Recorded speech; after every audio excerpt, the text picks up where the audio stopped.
Joining me now is Nick Ferrari from LBC Radio and Cass Barrett from London Fox Control. Gentlemen, good to see you tonight. Hello. This is a dreadful story, Cass, isn't it? Absolutely, yeah, awful.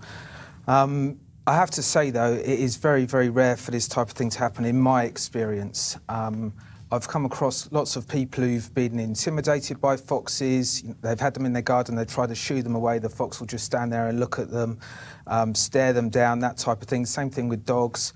But actually, a fox coming into a house and biting someone is very rare. Is that what your listeners are saying? Because you've been talking about this a lot, haven't you? You're absolutely right. I heard a horrific story on the LBC show I did today.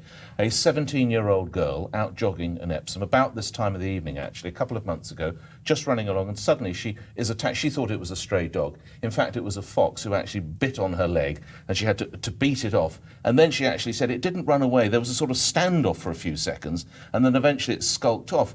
I think there has to be a cull. We've now had, in I think 10 years, the attacks are getting worse. Dartford, Tufnell Park, Hackney. Is it going to take a child to actually be killed before something is done? We need action now. Hard to argue against that, isn't it? I'd take your point, Nick, and I think that practically it would be impossible to completely remove every fox from London. I think that we could possibly, for me, it's a question of management and why control. would culling not be a good idea?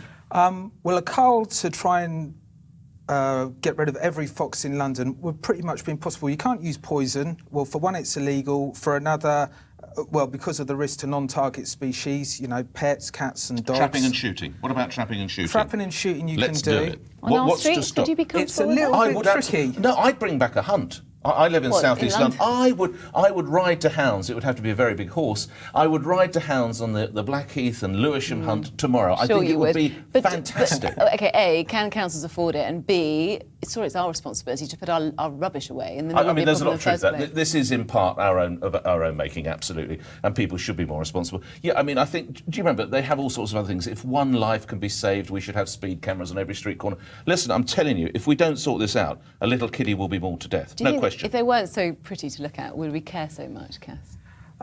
No, I think we probably wouldn't. If they were rats? Yeah, for instance, yeah, rats and things like that, yeah, we've got no time for it at all, have we? I mean, the practicality, though, of trying to trap every fox What's and your shoot it... alternative, then? What would you do? I think that it's all about risk management and what's an acceptable risk. And what does that mean? I take your point, but, I mean... For me, if you've got a fox in your garden, you should definitely get a professional pest controller in and have it removed. And by a fox in your garden, I mean if there's a den or an earth in your garden and you're seeing them in there regularly, then yeah, you need to remove them. But once you remove them, what are you going to do with it? Where are you going to put it?